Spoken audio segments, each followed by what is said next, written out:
باتیں آتی ہے تو یہ ان کا کھانا تھا۔ اب اس کے تعلق سے ان کی رہائش گاہ کیا ہے یا رہنے کی جگہیں کیا ہیں ان لوگوں کی؟ بہرحال ان کے رہنے کی جگہوں کے تعلق سے یہ آتا ہے کہ اکثر جو شیاطین جو ہوتے ہیں یہ شیطان کافر جن ہوتے ہیں یہ قبرستانوں میں ہوتے ہیں، قبرستانوں میں ہوتے ہیں، اسی طرح حمام اور پیخانوں میں غلاظت والی جگہوں پر زیادہ ہوتے ہیں، اسی طرح جو ہے ویران گاہوں میں، ویران مطلب جہاں انسانیت بستی نہیں، چٹیل میدان جو ہوتے ہیں اکثر جہاں جھاڑ پیڑ پودے نہیں ہوتے ایسے میدانوں میں ان کی رہائش گاہ ہوتی ہے، ٹھیک ہے۔ اسی طرح آپ صلی اللہ علیہ وسلم کی ایک روایت آتی ہے کہ آپ نے فرمایا آپ ایک بار بیت الخلاء کے لیے گئے اور صحابی فرماتے رسول اللہ صلی اللہ علیہ وسلم جب بیت الخلاء کے لیے گئے بہت تیز آوازیں آئی اور مجھے ڈر ہوا کہ اللہ کے رسول کو حملہ تو نہیں ہوا، ہم بھاگے لیکن انتظار کیا، رسول اللہ کی چونکہ آواز نہیں آئی، تھوڑی دیر بعد آپ صلی اللہ علیہ وسلم آئے، کہا کہ جنوں میں جو ہے لڑائی ہو چکی تھی اور مومنوں اور کافروں میں جھگڑا ہو چکا تھا، تو کہا میں نے ان میں صلح کرا دی اور مومنوں کو اونچے علاقے اور کافر جنوں کو نچلے علاقے دے دیے، یا ایک روایت میں کہا کہ میں نے کافروں کو وادی اور درے دے دیے اور مومن جنوں کو اونچے علاقے پہاڑ کے دے دیے، اور ایک روایت میں الفاظ ہے کہ میں نے انہیں سمندر کے جزیرے دے دیے اور ان کو شہروں یا بستی اور پہاڑ دے دیے، مطلب میں نے فرق کر دیا دونوں میں کہ جھگڑا مت کرو، تم ادھر رہ جاؤ اور تم ادھر رہ جاؤ۔ تو بہرحال یہ ایک روایت بھی اس میں آتی ہے کہ کافر جن عموماً ویران گاہوں پہ ٹاپو ہے، سمندر کے کچھ علاقے ہیں، ہوتا بھی عجیب عجیب واقعات گھٹتے ہیں یہاں لوگ جب جاتے ہیں، یہی وجہ ہوتی ہے کہ رسول اللہ نے کہا کہ ان کو الگ کر دیا ان کا جھگڑا ختم کرنے کی، یا پھر ویران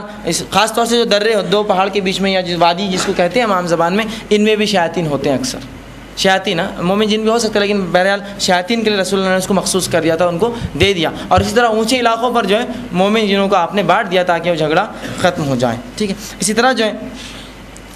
خالی جگہوں پر اور وہ گھر جس کو بسم اللہ پڑھ کر کھولا اور بند نہیں کیا جاتا وہاں بھی یہ رہتے ہیں۔ رسول اللہ صلی اللہ علیہ وسلم فرماتے ہیں اگر کوئی دروازہ بند کیا جائے اور بسم اللہ نہ پڑھا جائے تو شیطان اپنے پیروکاروں سے کہتا ہے آج رہنے کا انتظام ہو گیا،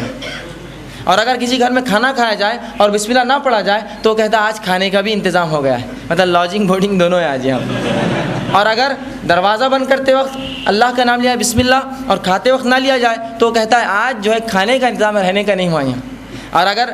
بند کرتے وقت دروازہ نام لیا جائے اور کھاتے وقت نہ تو وہ پھر اس طرح سے بالکل مطلب جہاں بسم اللہ کریں گے وہاں اس کا داخلہ بند ہو گیا، ٹھیک ہے۔ اسی طرح آپ صلی اللہ علیہ وسلم فرماتے ہیں کہ بستر کے تعلق سے فرماتے ہیں کہ ایک بستر گھر میں یا دو لوگ ہیں یا دو سے مطلب جتنے لوگ ان سے اگر زائد بستر ہو تو شیطان اس پر سوتا ہے، پھر گدے بستر ہوتے ہیں نا زیادہ لگے ہوئے تو رسول اللہ فرماتے ہیں پھر شیطان سوتا ہے اس پر،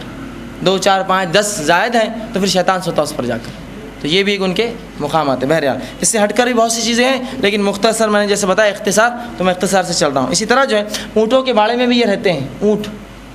رسول اللہ فرماتے تم اونٹوں کے باڑے میں نماز نہ پڑھا کرو اس لیے کہ وہاں شیاطین رہتے ہیں، اور بکریوں کے باڑے میں برکت ہے وہاں نماز تم پڑھ سکتے ہو، تو رسول اللہ کا یہ منع کرنا بھی اس کی ایک وجہ ہے کہ اونٹوں کے باڑے میں بھی یہ اکثر ہوا کرتے ہیں، اس لیے کہ رسول اللہ فرماتے ہیں اونٹ جو ہے وہ شیطان سے پیدا کیا گیا ہے، ایک روایت میں شیطان اونٹ کے ساتھ ہر اونٹ کے ساتھ ایک شیطان رہتا ہے۔ بہرحال وہ کیسا اور کیا اس کی تفصیلات کا موقع نہیں ہے، کبھی تفصیلات اس درس کی جو بھی چاہیے آپ اتوار کے درس میں آگے لے سکتے ہیں۔ اسی طرح جو ہے ان کی طاقت اور قوتیں کیا ہیں،